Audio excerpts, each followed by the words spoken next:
Salut toi, bienvenue dans le monde surprenant des Nouvelles héroïnes. Nouvelles héroïnes. Je vais te raconter l'histoire de Rita, la petite fille sauvage des montagnes qui devint architecte des villes. Bonne écoute.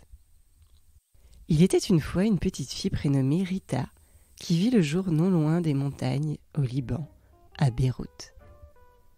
Le Liban, c'est le pays qui se trouve à côté de la Syrie, de la Jordanie et d'Israël.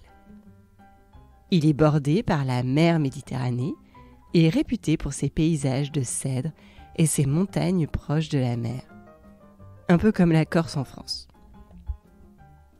Rita a été appelée ainsi en référence à Sainte Rita de Cassias, une sainte italienne, patronne des causes désespérées, qui est très très aimée au Liban. Encore plus grande que toute petite, Rita était une fille de la nature. Son papa disait que c'était une fille sauvage, un peu comme Heidi des montagnes suisses. Et son Hercule à elle était aussi un berger allemand. Il accompagnait Rita les week-ends grimper les montagnes, pas suisses pour le coup, à proximité. En semaine, Rita retournait en ville car il fallait aller à l'école. Mais dès que la cloche sonnait sa liberté, Rita se précipitait dans la nature luxuriante des alentours. À l'âge de 10 ans, elle connut une période terrible. La guerre éclata au Liban. Fini les sorties avec son chien adoré, Rita ne pouvait plus courir et jouer librement après l'école. Après les cours, elle rentrait chez elle faire ses devoirs. Il n'était pas rare que son papa la sorte de sa concentration pour lui demander de rassembler dans l'urgence quelques affaires, quelques jouets, avant d'aller se réfugier dans la cave. Rita allait se cacher avec sa famille sans savoir quand et même si elle allait revoir sa chambre. Et plusieurs fois, sa chambre avait été touchée par des obus. La guerre rassemble bien trop d'horreur dans le quotidien de ceux qui ont à la vivre. Pour autant, Rita restait positive. Et c'est son papa qui l'inspirait à être ainsi, à aller de l'avant, toujours et encore. Et sa maman l'accompagnait par son immense affection et ses encouragements au quotidien. Dans sa famille, on répétait souvent ces petites phrases avec philosophie. Pour ne pas rester à bas, on avance. Ou encore, quand on tombe, on se relève. L'école au Liban, dis-toi quand même que c'est un peu différent de l'école en France métropolitaine. Les enseignants y étaient fiers de leur pays et de leur culture, et ils apprenaient à Rita que le Liban est le pays du phénix. Tu sais, cet oiseau mythique qui, à sa mort, se consume pour renaître de ses cendres. L'école au Liban, c'était l'école de la vie. Il y avait les mathématiques du sinus et cosinus de la tangente multipliée par pi, la chimie des ions et atomes pas crochus, l'histoire de la géographie qui t'apprend la différence entre la toundra et la taïga, mais aussi, dans son école, on lui apprenait à apprendre, et apprendre des plus vieux, ceux qui avaient déjà été à l'école bien avant tes parents. Par exemple, le week-end, Rita le passait dans les maisons de ses grands-parents pour jouer avec des personnes âgées. Mais oui, les jeux de société, c'est bien de 7 à 107 ans, non ? Non, au Liban, les personnes âgées restent entourées par leurs voisins, leurs enfants et surtout leurs petits-enfants. Un peu plus grande que petite, Rita connaissait déjà 3 langues, avant que tu aies appris tous les verbes irréguliers en anglais.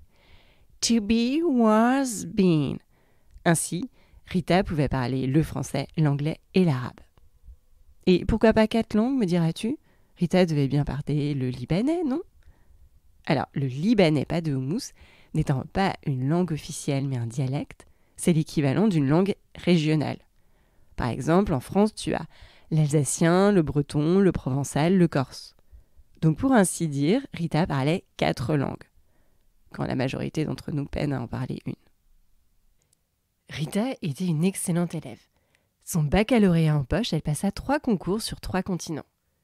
En Asie, l'école des ingénieurs du Liban. En Europe, l'école spéciale d'architecture et l'école d'ingénieurs des ponts et chaussées. Et en Amérique, une université d'études politiques. Rita choisit de quitter le Liban en guerre pour aller étudier en France. Elle était éblouie par la culture et les arts de notre beau pays. Et à l'école spéciale d'architecture, Rita apprenait à faire de beaux dessins. Pour son papa, qui était ingénieur et entrepreneur dans la construction, 2 diplômes lui semblaient indispensables. Une première école pour les architectes et une seconde pour les ingénieurs. Son papa lui rappelait en effet qu'être architecte, c'est devoir aussi connaître les matériaux, comprendre et maîtriser les règles de construction, aussi bien la charpente que la plomberie ou l'électricité. À l'école spéciale d'architecture, Rita fréquente les ateliers et apprend à imaginer ses propres espaces. Frank Lloyd Wright l'a en particulier inspiré. C'était un architecte américain qui a dessiné une multitude de maisons et de bâtiments. C'est donc tout naturellement qu'il a retenu l'attention de Rita, car il prenait grand soin d'imaginer et dessiner des bâtiments qui étaient en relation avec la nature dans laquelle il s'intégrait. Selon Wright, une maison est juste quand elle est comme absorbée par le paysage, quand la construction de l'homme et la nature cohabitent harmonieusement. Sa maison la plus connue était la maison sur la cascade, qui était précisément construite sur une cascade d'eau dont la chute passait sous la maison. Dans chaque pièce se propageait le bruit continu de l'eau de la chute qui se déverse. En France, architecture rime souvent avec Le Corbusier. Le Corbusier, c'est l'autre grande figure de l'architecture dite moderne. C'est un architecte suisse, puis français, qui a beaucoup réfléchi sur comment habiter à plusieurs un même immeuble. Il a dessiné et construit des cités radieuses, qui sont des immeubles de logements pensés pour que les habitants y trouvent, en plus d'un appartement confortable, tous les lieux utiles à la vie de tous les jours. Ainsi, dans l'immeuble se trouve une rue intérieure avec des commerces et sur le toit de l'immeuble se trouve une bibliothèque, une école et même une piscine. Pendant ses études, Rita n'avait jamais ressenti les inégalités entre les hommes et les femmes.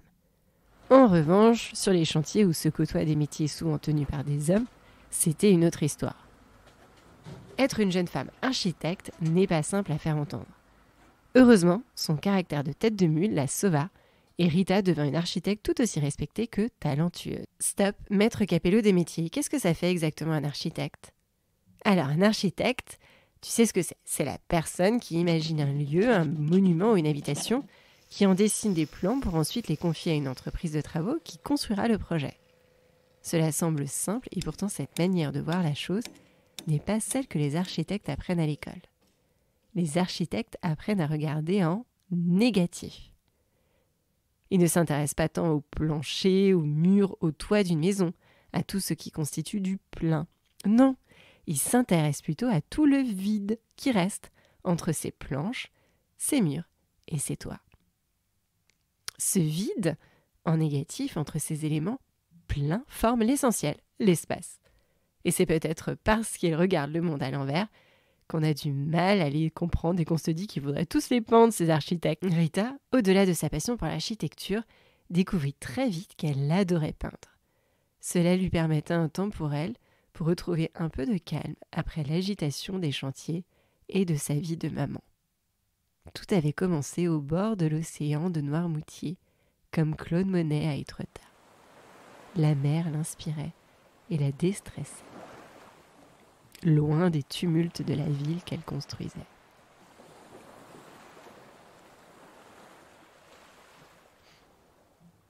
Et si les études de Rita l'avaient amenée en France, le pays des Lumières aux nombreux chefs-d'œuvre architecturaux, ce n'était pas un hasard pour Rita. La peinture lui prit d'abord petite, puis bien après ses études lors de ses voyages.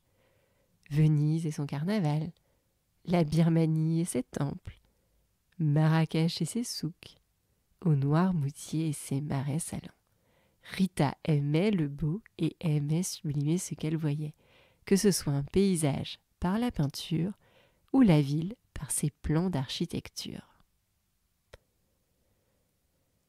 Aujourd'hui, Rita est maman de 3 filles à qui elle veille à transmettre les valeurs chères du Liban qui font qu'elle se sent plus joyeuse, plus forte et plus résistante aujourd'hui. Et je vais te dire un secret. Quand tu es invitée à dîner chez Rita, tu es accueillie avec son merveilleux sourire. Les odeurs qui traversent son appartement te transportent au Liban et tu te régales avec tous les mets qu'elle a préparés pour toi.